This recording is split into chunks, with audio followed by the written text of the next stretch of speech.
कि रिलीजन, पंथ, संप्रदाय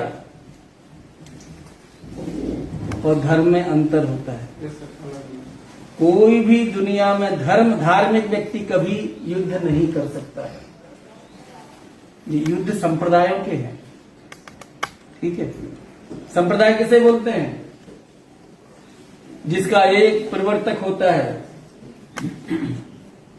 जिसकी एक किताब होती है, जिसका एक तौर तरीका होता है, जिसका एक स्थान होता है। इसी किताब से तुमको स्वर्ग मिलेगा, जन्नत मिलेगी, मोक्ष मिलेगा। इसी मंदिर गिरजाघर जो भी वो बोल रहा है, इसी से आपको ईश्वर मिलेगा।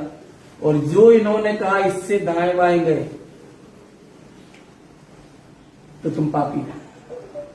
इसको बोलते हैं पंथ। एक सत विप्रा बहुधा वदंती, सत्य एक है, उसके पास जो विवेकानंद को शिकागो में भाषण में दुनिया में फेमस किया, उसमें से एक यही लाइन थी।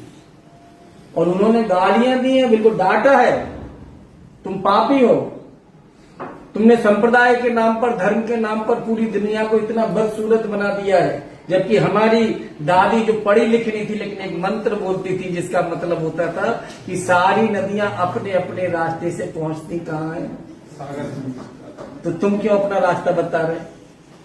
सभी वहीं पहुंचने वाले हैं। और इसको कहा एकम सत्य विप्रा बहुधा वदंती, सत्य एक है, उसके पहुंचने के मार्ग अलग अलग हो सकते हैं। इसलिए झगड़ा काहे का?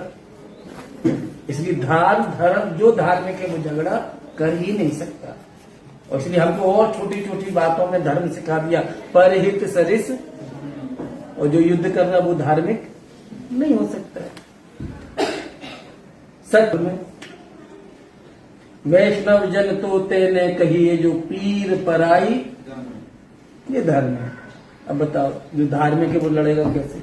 संप्रदाय में टकराव रहेगा, लेकिन भारत में जो संप्रदाय उनमें झगड़ा नहीं, क्योंकि उनको मालूम है कि ठीक है, सिख से जाओ, जैन से जाओ, बुद्ध से जाओ, शैव से जाओ, आप शाक्त से जाओ, किसी भी मार्ग से जाया जा सकता है। इसलिए इतने सारे होने के बाद और लड़ाई जो रहती है वो साम्राज्य के लिए है। इसलिए संप्रदाय को जो जिन्होंने युद्ध किए ना, उन्हें अपना राज्य विस्तार करने के लिए। विवेकानंद जी ने उसी मंच से कहा था, 10,000 साल के इतिहास में भारत ने कभी किसी देश पर आक्रमण नहीं किया, हम शक्तिशाली थे, तो धार्मिक व्यक्ति आक्रमण कर ही नहीं सकता। दूसरा प्रश्न, दूसरा है सर कि मतलब जैसे गलतफहमी रहती है आज की यूथ में कि अगर हम शिक्षित हो गए तो हमको ये आजादी चाहिए। नाइट कल्चर इंदौर में जैसा कि चल रहा है अभी, वो चर्चा में है। तो मैं ये कह रहा हूँ कि सर शिक्षित होने का मतलब ये नहीं है कि तुम अपने वो संस्कार, ये तो तुम ही बता रहे हैं, इसका उत्तर थोड़ी है।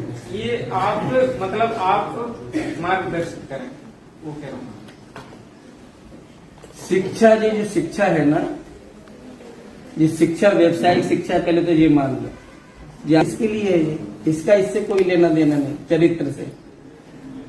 उसके लिए मैंने बोला साहित्य, जो बार बार बोल रहे हैं, अच्छे लोगों से दोस्ती, जो जीवन में देश के लिए, समाज के लिए और उसके लिए प्रयासरत हैं, ऐसे लोगों के निकट में जाना चाहिए, ऐसे लोगों को घर में चित्र रखना चाहिए, ऐसे लोगों का जीवन पढ़ना चाहिए।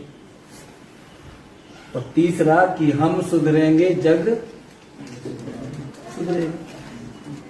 तो जो जीवन में इतनी समस्या है, तो गुरु गोविंद सिंह जी महाराज से के सामने जब कश्मीर के सारे पंडितों को औरंगजेब ने कह दिया कि मुसलमान बन जाओ नहीं तो सभी के गले काट दिए जाएंगे, तो वो गुरु तेग बहादुर के सामने उन्होंने याचना रखी। उस समय सबसे ज्यादा फेमस व्यक्ति हिंदुओं के धर्म रक्षक, मतलब धार्मिक नेता के रूप में अपने गुरु तेग बहादुर जी, जो 9वें गुरु थे सिखों के,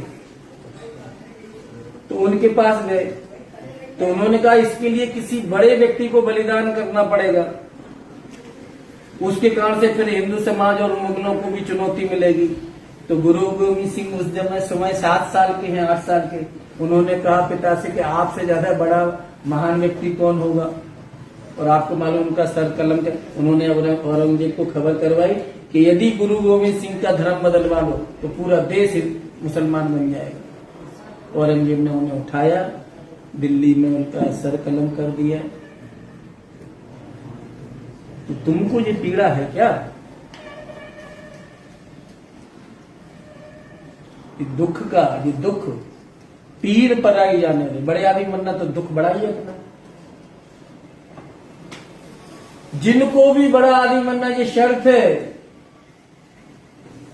समाज का दुख, देश का दुख, प्रकृति का दुख, जिसको जितना बढ़ता जाएगा वो उतना गढ़ता जाएगा, उतना बड़ा होता जाएगा।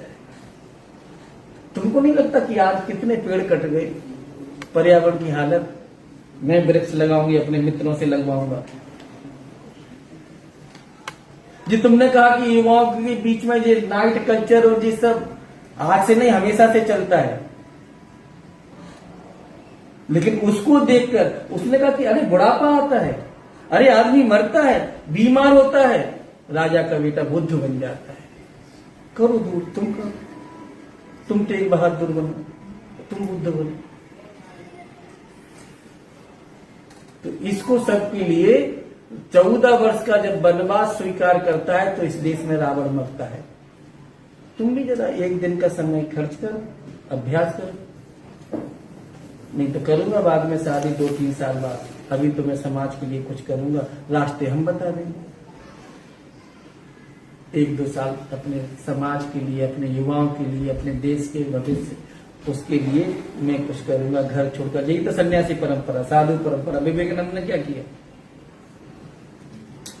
क्यों किया? फांसी पर क्यों चढ़ गए ये जवान बच्चे? तो तुमको दुख होता है तो आ जाओ जरा। ठीक।